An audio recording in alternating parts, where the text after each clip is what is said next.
There are hundreds of different languages right here Yes, in Ghana. yes, so many. So my mother's mother came from Cape Coast, so she would count herself primarily as Fanti, but then she has European ancestry, so some Scottish ancestry there. Yeah, I did my DNA ancestry and it was absolutely fascinating. Absolutely. Really? Oh, I found some really weird things in it. So she See, we was talking about chocolate, now we're going into the DNA. I know.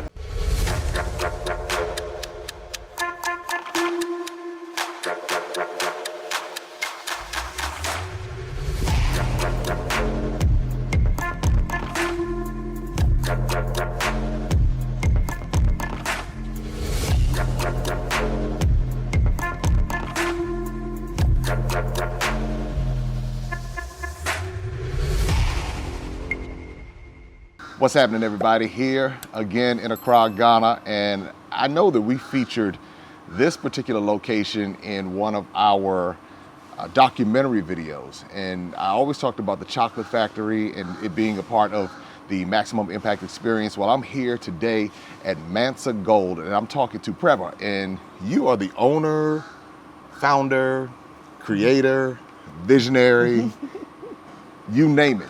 This is your baby. Or one of your babies, I should say. Yes, one of my babies. Well, thank you for spending time with me today and sharing the vision for Mansa Gold. So how did you get started in the chocolate business? Well, I would say I got started in the chocolate business a long time ago, right? Really, I would say my father started me in the chocolate business as an advocate for chocolate. We love chocolate in our family. So I have grown up eating chocolate, and good chocolate at that, you know. So I've always been a bit upset that you couldn't get like real quality, premium, gourmet chocolates made from Ghana cocoa, which we all know is the best in the world, right? I've been told. Yeah, so it's the best in the world. And I've always been very upset that you couldn't get like premium quality chocolate in Ghana. I spent 9 years working with Diageo and Guinness Ghana, which is effectively what you would call a fast-moving consumer goods business. Got it. Right? Which basically taught me everything there was to know about, well, I'm sure there's still some more to learn, but everything that there was to know about sales and marketing, creating a brand, the supply chain, production, you know, technical aspects of its equipment, how to, you know, everything you need to know at some point in time. As a member of the management team, I would have had to be involved in at some point in time. And particularly, I think the most important thing I learned is about building a brand, about how to not just envisage a brand, but to build a brand, how to look at a brand from the start and say, right, I've had this great idea, now I need to make that great idea a reality. How do I do that? That's the first thing. So going from the vision to the execution, the reality. Exactly, going right to the reality of it. And to do that profitably, because anything that is not profitable is not sustainable. Yes. Okay, it's not sustainable. Nobody does anything for free, or you soon run out. If you run out of money, you can no longer produce it. It's as simple as that. I can no longer buy the inputs that are needed in order to make the brand, and it doesn't work. So, so those were, you know, all the considerations before starting. And so I did a lot of work. You know, when I left my fast-moving consumer goods position. So you left your big-time position. I left my big-time position. That's how it is. We'll break it down. Like you left your big-time position. Yes. To pursue what was in your heart. To pursue what was in my heart, but also not just what was in my heart, but was something that I thought was a good business, okay, but also something that I thought was good for Ghana too. I thought it was really important for Ghana that we should have a brand that spoke to the ethos of who and what Ghana was, that produced really good quality chocolate, and that was done basically for Ghanaians. Now, you know, people in the diaspora. I was going to say that, but I'm going to forget about your people. But I'm going to throw a curveball question. Your accent has something else going on in the accent. Lots of things going on, and a lot of people can't place it because you think that, oh, okay, so of course I've got really basic Ghanaian accent there. What's your ethnic group from Ghana? I'm actually from a very diverse. Okay. The majority of me, I would say, so just to explain it in detail, rather than just to give you one or the Trust other. me, I understand being part of the African diaspora. I know what you mean. The majority of me is actually what you call Ifutu. Ifutu. Yes, so Ifutus are Guans. I don't know if you've heard about the Guans. I've heard the name, but where are they located? So the Guans are part of the indigenous people of Ghana. So we didn't immigrate. Yeah, so if we immigrated, it was so long ago that nobody even that knows. nobody even knows. So which region are they in? Are they So they're in all everywhere? parts of Ghana. Everywhere, right? Yes, Because they're and indigenous. they form different tribal groups. So my group, the Ifutus are Guans. You would have Okay. heard of the Lattes from the eastern region, the mountains. Okay. They're also Guans. Then there are some in the north as well. There's some northern Okay. areas in the north where you have Guans as well. So there are similarities in the language. The languages are very, very different. But to give you an example, I don't speak Ifutu, my father did. One of my best friends is from Latte, and she would speak Tripong, which Tripong. is Tripong. And she would speak in Tripong, and my father would understand, and he would respond to her in Ifutu. Two different languages, but enough commonalities that they understood each other. It was quite an interesting I said, to this is listen to them. interesting. It was really interesting to listen to them because they really were two different languages. So is your name your ethnic name? My name is an ethnic name. My Okay. name is Ifutu. Ifutu. Yes, See? so Preba is Yeah. an Ifutu name. You see, this is good because a lot of people in the African diaspora Yeah. think that, oh, you're part of Africa, so that means everybody's the same. You have just mentioned two And or I'm three about different to- ethnic groups. Yeah, I'm about to mention a few more. But you see- I'm such a mix. And- I'm honestly a mongrel at heart. But but you know, but think about that though, because Yes. as we're learning more about the different cultures, Yes. you're talking about two different languages. Yes. But then I venture to think that there are hundreds of different languages right here Yes. in Ghana. Yes, so many. Apart from the Ifutu, Mm-hmm. my mother, so my father was Ifutu. Ifutu. My mother is a mix. Okay. Right. So my mother's mother came from Cape Coast. Okay. So she would count herself primarily as Fanti. Fanti, right? Because That's the Cape right. Coast region. Because of the Cape Coast region. Is that a part of the Akan? Yes, Fanti? it's part Okay. of the Akans. Okay. It's part of the Akans. But then she has some European ancestry, some Scottish ancestry Okay, there. okay. Yeah, I did my DNA ancestry, and it was absolutely fascinating. Really? Absolutely. Oh, I found some really weird things in it. So she See, we was talking about chocolate. Now we're going into the DNA. I know. What was the most interesting Yeah, part that you found? I'll come to that one. So she has the Scottish thing. My mother's father is from the hills, Latte, the eastern region of Accra. Okay. You know, just outside Accra. Like when you go Aburi. out, like Aburi. Under- That's right. He's from Latte, but he is not of the Guan part of it. I actually wonder where originally he's from, because his ancestors have Portuguese ancestry as well. So we think that it's Akan and Portuguese part, where one member of an old ancestor, and it was a lady, she went to, we think it's Brazil, Right, okay. and lived there for a number of This years. is She all said consistent? not Not enslaved. enslaved. She went on. She went on her own. I don't know why. She went and came back. She apparently had 3 sons, right? She left one of them there, and she brought 2 back with her. When I did the DNA ancestry, the most interesting thing I found is that I have a 1.5 to 2% of me is indigenous South American Indian. I was so shocked. But that could be from when Exactly. someone came back, Yes, because that's right. that's real though. That's real. And for me, that tells me that chocolate's in my blood. It is, because The cocoa is in my blood. it comes Right from yes. That's because that's where cocoa comes from. It Yes. comes from South America, you know. So I guess I maybe that's why I love it so. because it actually is not indigenous No, to it's not Africa indigenous. at No, all. not at all. And Not yet, it was not brought yet. over. It was brought over here in can I remember the date? 1864, something like that. Have you ever been to Brazil? I have never been. When you go, you're going to I be am shocked. going. You're going to Really? go and you're going to think you're in West Africa. If you go to Salvador, go to Salvador, All right. and you will see West Africa. It will hit you in a way. They look just like me and you. I need to go. Only difference is they speak Portuguese. Right. But you will not be Right. able to look at them Yes. and tell the difference. If Yes. you brought them here, Yes. because we had this ethnic Of course, mix all of course, throughout West of Africa. course, of course. And so it was me coming from America and Yes. going there. Yes, I it was was stunned. you were stunned, I was yeah. like, I'm in Brazil, but they don't show that side Right. in Brazil media. Yes. So we think of course, Brazil. there was, yes. So go ahead. Yeah. So I think chocolate and cocoa really is in my blood. Unfortunately, on the film you can't smell it. We're sitting here, we can smell the chocolate, right? Oh, I 'Cause just we can know smell the chocolate. magic. I've been in the studio. That's the studio behind us.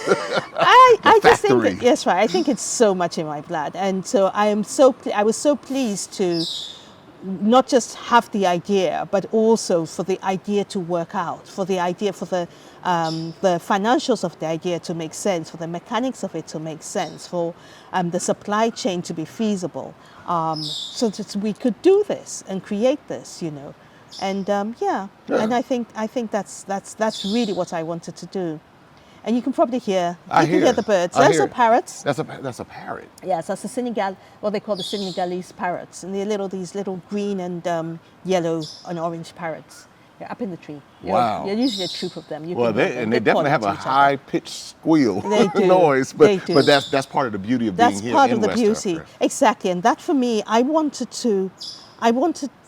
the chocolate to speak to that. I wanted the chocolate to embody that. I wanted you to eat the chocolate and feel and hear and and smell Ghana. Let me say this: when we've had several groups come through, Yes. and every time I step in your factory, Yes. it's like chocolate. It's like you're inhaling this Yes. wonderful fragrance of Yes. chocolate, Yes. and it tastes great. Yes. Everybody loves it. Yes. And just as you're watching right now, you have to try Mansa Gold chocolate because when you see the whole process, and I think that's the part that does it. You see it go from the bean to the bar. You see how it's the different mixtures, and then you learn the process.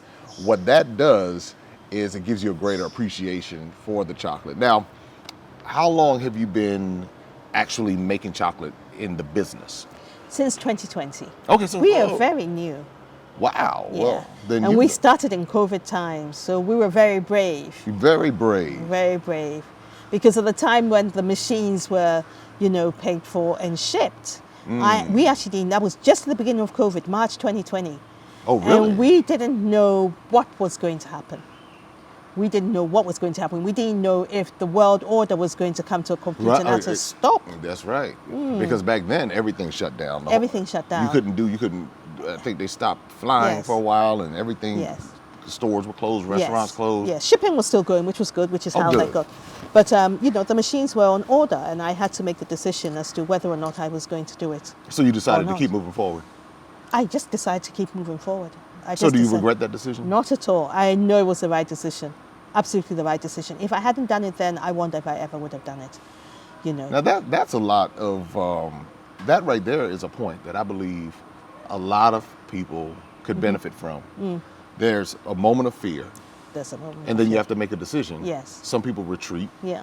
Some people keep moving forward. And I guess you have to gauge the situation have to to. make a determination. Yeah. But you now look back with hindsight and say that you have no regrets. None whatsoever. So the children So- came to work with you temporarily. During COVID, we came back home and everyone was at home, so that's when we started. And I think it's been a great learning experience for them. So when we talked about, the point of making a decision and resilience, when I learned the story of Tetakwashi, I almost wish I had known more about his story before I made my decision, because it would have made my decision easier.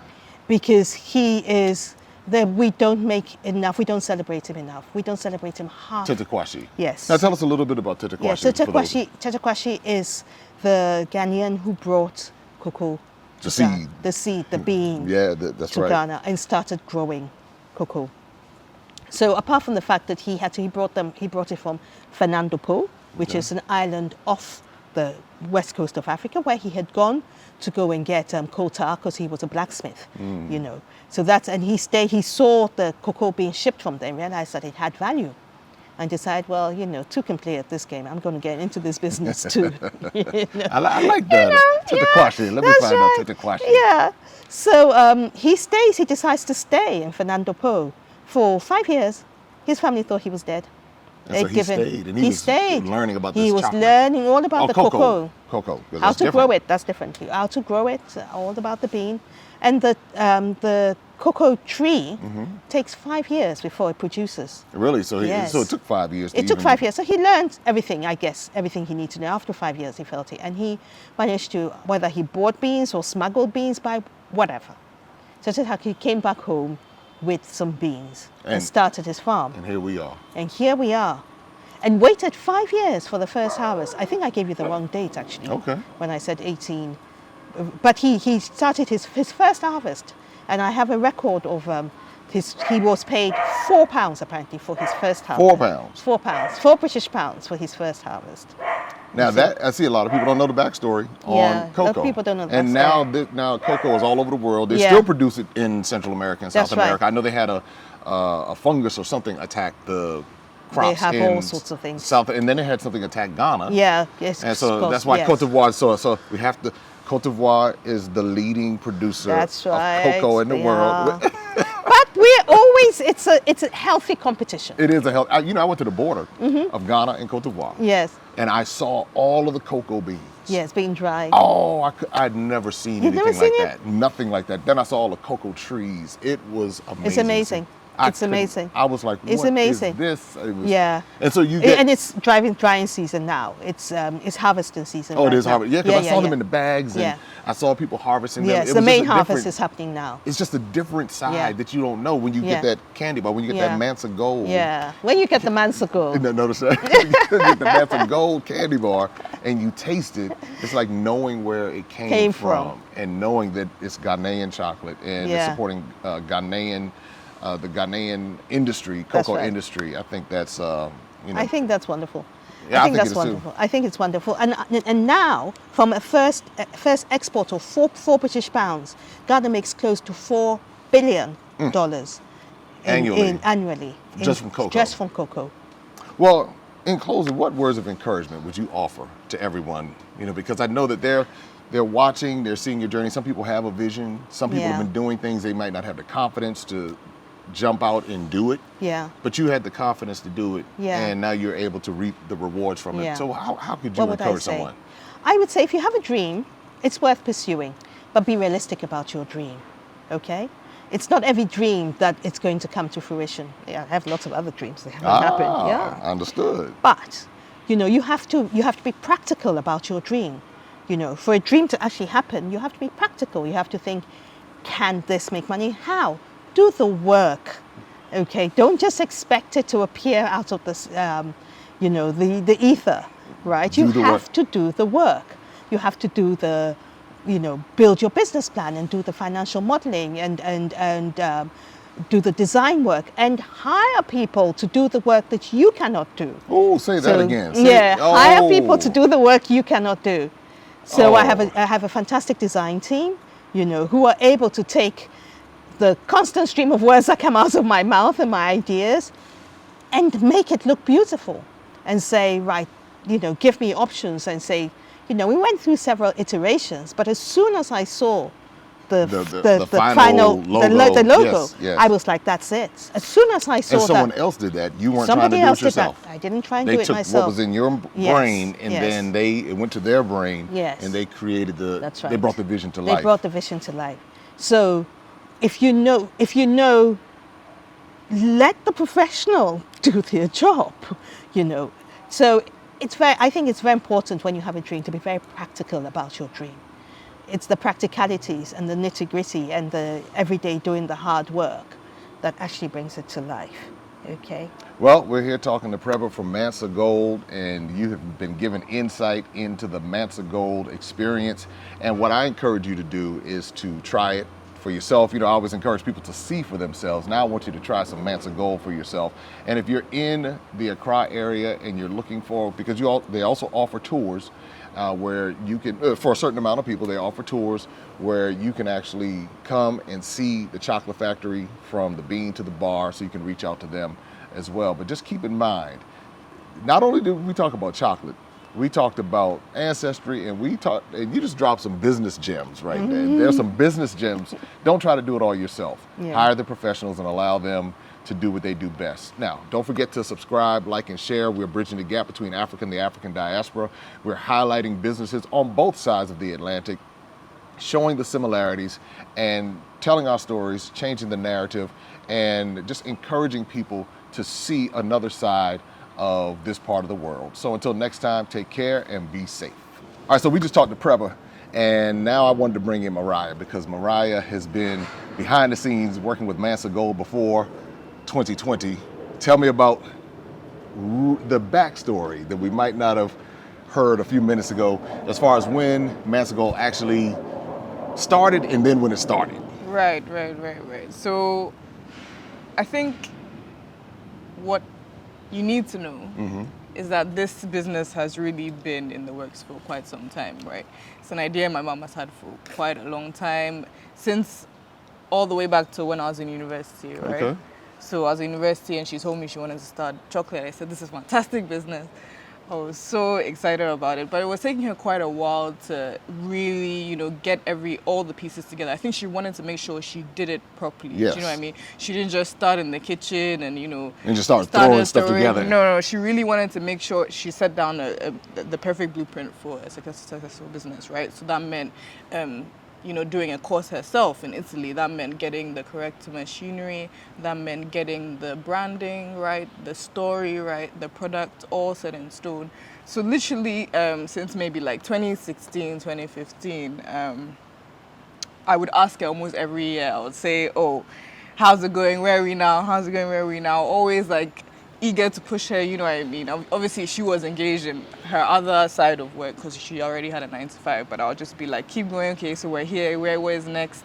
Okay, we have the packaging now, what's next? Okay, we need to get a bit of a loan from the bank, or we need to do this. Okay, machinery's done. Finally, 2020 comes. Of course, COVID is not the best year to start a business, but I mean, we finally got everything we needed to start the business. So you started the business in officially meaning launched, I should say, in 2020. Officially 2020, we got the machinery so we could start producing the chocolate, and we got the packaging maybe late 2020. So It's getting up to a year now. I think November is when we truly had the packaging, we had the machinery, we had all the ingredients, and we were producing the chocolate properly. What's your role in this? Because you sound like you kind of like you and your mom, like you might be some of the boss too here. Like, Mom, come on, let's get this thing going. She doesn't do anything. I'm joking.